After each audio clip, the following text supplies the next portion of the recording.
Son bir neçə ildə dövlət qurumlarına məxsus binaların özəlləşdirilməsi və onların yerində çox mərtəbəli binaların sürətlə inşası aparılır.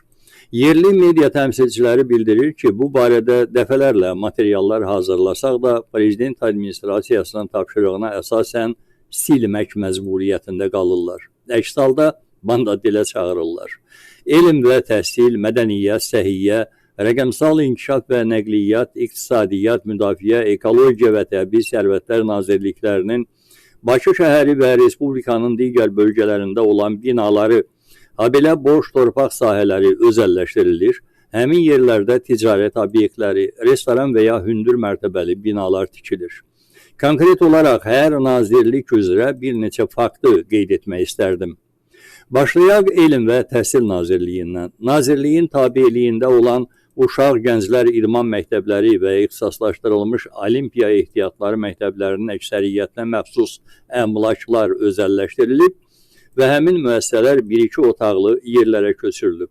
Həm Bakı şəhərində, həm də rayonlarda orta məktəblərin, texnikumların həyətlərinin çox hissəsi avtomobil yuma məntəqələrinə və kiçik mağazalara satılıb.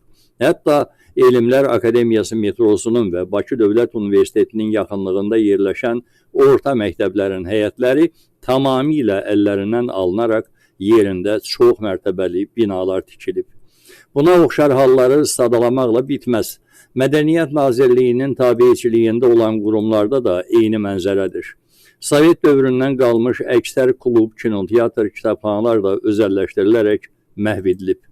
Gənc nəsil bilməsə də, yaşlı nəsil bu müəssisələri çox yaxşı tanıyırdı. İndi onların yerində yalnız ticarət məqsədli obyektlər salınıb. Hətta yaşlı nəsillər ünvan olaraq bir məkanı təsvir edəndə köhnə kitabxananın və ya köhnə klubun yerindəki mağaza deyirlər. Həqiqətən də acınacaqlıdır. Ötən il nazirlik gizlətsə də, mətbuat işçiləri Qazax rayonunda tarixi binanın özəlləşdirilməsi faktının üstünü açmış və qarşısını almışdılar. Səhiyyə Nazirliyində də vəziyyət eynidir. Regionlarda yeni xəstəxanalar tikilərkən köhnə xəstəxanaların binaları və həyəti, o cümlədən kəndlərdəki tibb məntəqələrinin binaları da satılıb. Bakıda bir sıra xəstəxanaların həyətləri ilə yanaşı təcili yardım binaları və poliklinikalar da özəlləşdirilib. Məsələn, Xətai metrosunun yaxınlığında 5 mərtəbəli bir binanın 1-ci mərtəbəsində Həyat Klub restoranı və eyni adlı çay evi var. Həmin məkan əvvəllər təcili tibbi yardım və poliklinika binası olub. Rəqəmsal İnkişaf və Nəqliyyat Nazirliyində də vəziyyət rusçadır. Nazirliyin Bakıdakı poçt binalarının çoxunun yerini özəlləşdiriblər. Poçt xidməti üçün isə 2-3 otaqlı yeni yerlər icarə ediblər.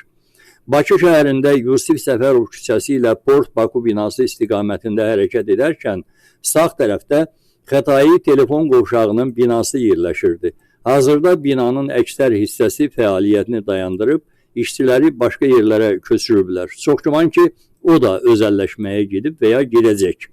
Nəqliyyat Nazirliyi müstəqil olan zaman tikilmiş avtomobil bazalarının, inzibati binaların əksəriyyəti yeni nazirliyə birləşdirildikdən sonra satılıb.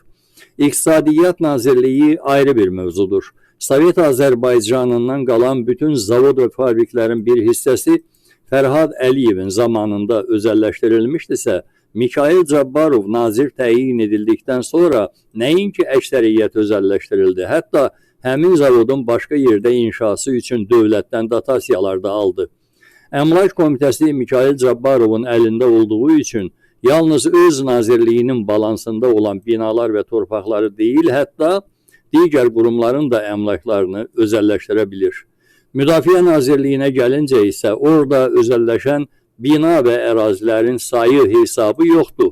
Bakıda Şəfayət Mehdiyev küçəsinin başlanğıcında Salyansk Kazarma deyilən ərazinin bəzi hissələrində tikilən çox mərtəbəli binalar şəhər sakinlərinin diqqətini çəkməmiş olmaz. Şüşəli Bazar deyilən ərazinin arxa tərəfindən yerləşən hərbi hissənin bir hissəsinin necə özəlləşdirildiyindən və orada Müdafiə Nazirinə, onun oğluna və Nəcməddin Sadıqova böyük villalar tikildiyindən hamının xəbəri var. Hətta Nəcməddin Sadıqov bugün həmin evdə qalır. Ekologiya və Təbii Sərvətlər Nazirliyi həm Hüseynqulu Bağırovun, həm də Muxtar Babayevin nazir olduqları dövrlərdə ən çox talanan qurum olub. Ölkənin bütün təbii sərvətləri bir ailənin əlində cəmləşdirilib. Meşə təsərrüfatları yalnız oliqarxlara verilib. Orada villalar, ən bahalı restoranlar tikilib. Bir sözlə, nazirliyin balansında olan torpaqların meşə təsərrüfatı ərazilərinin, dağ mədənlərinin, çınqıl daşlarının istehsalı üçün çay yataqlarının əksəriyyəti ya özəlləşdirilib, ya da kimlərəsə icarəyə verilib. Çalışdım ki, bir sıra diqqət çəkən dövlət qurumları üzərindən dövlət əmlakının necə talan olunduğunu göstərə bilim. Amma başqa qurumlar da var ki, onlarda da talama işləri davam edir. Dediyim qurumların bəzilərinin rəhbərləri o gücdə deyil ki, öz başına hansısa əmlakı özəlləşdirsin və ya kiməsə satsın. Bütün bunların başında Altay Həsənov, Mikayıl Cabbarov və Samir Nuriyev dayanır. Sadaladığım nazirlərin çoxu onların təyin etdirdiyi şəxslərdir. Əlbəttə, lap yuxarıda İlham Əliyevin şəxsən özü olmaqla. Ölkə rəhbərliyinin də razılığı olmasa, bu üç şəxs bu qədər dövlət əmlakı talamaz və özəlləşdirib sata bilməz. Ən maraqlısı odur ki, əmlaklarını özəlləşdirən və satan nazirliklərin öz qurumları, yaratdıqları mərkəzlər və agentliklər Altay Həsənova məxsus biznes plazalarda, icarələrdə yerləşir.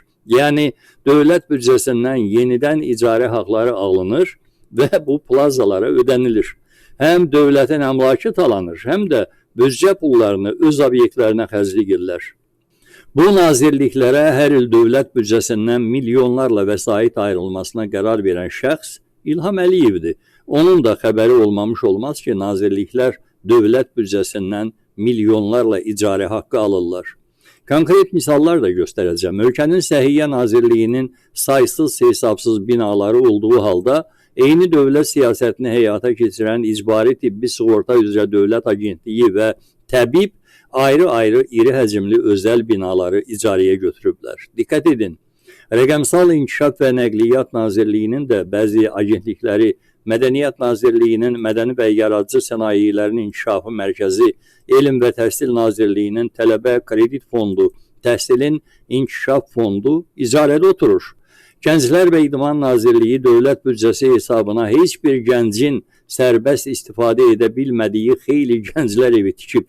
Binaların əksər hissəsi boş olsa da, dövlətdən 10 milyona yaxın büdcə götürən Azərbaycan Respublikası Gənclər Fondu da Zərifə Əliyeva küçəsi 93 ünvanında yerləşən və Altay Həsənova məxsus olan Begok Plazada icarədə yerləşir. Dövlət Reklam Agentliyinin funksiyasını vaxtilə yerinə yetirmiş qurum İçəri şəhər metrosunun qarşısında yerləşən tarixi binada yerləşirdi. Bugün agentlik həmin binanı bəyənmədən Neftçilər Prospekti 24 ünvanında yerləşən və Altay Həsənova məxsus Dalğa Plazada yerləşir. Bu siyahını genişləndirmək də mümkündür. Saysız hesabsız qurumlar var ki, hamısı dövlət əmlaklarında deyil, öz komfortları üçün plazalarda, özəl binalarda yerləşiblər. Kiçik bir idarə plazanın 3 mərtəbəsini icarəyə götürərək müdiriyyətə 1 mərtəbəsini ayırıb. Orada müdirin iş otağı, iclas otağı, qəbul otağı, yemək otağı, hamam və qarderob otaqları yerləşdirilib. İşin mahiyyətindən çox müdirlər öz rahatlıqlarını düşünüblər. İlham Əliyevin bu məsələdə gücsüz olduğunu və ya gecikmiş cəza tədbiri görməyəcəyini də yaxşı bilirəm. Sadə xalq da bilməlidir ki, onların haqqı olan milyonlar bugün ailəyə məxsus plaza və obyektlərə icarə haqqı kimi ödənilir. Hər halda inanaq ki, xalq bir gün bu talançılıqlara və israfçılıqlara göz yummayacaq.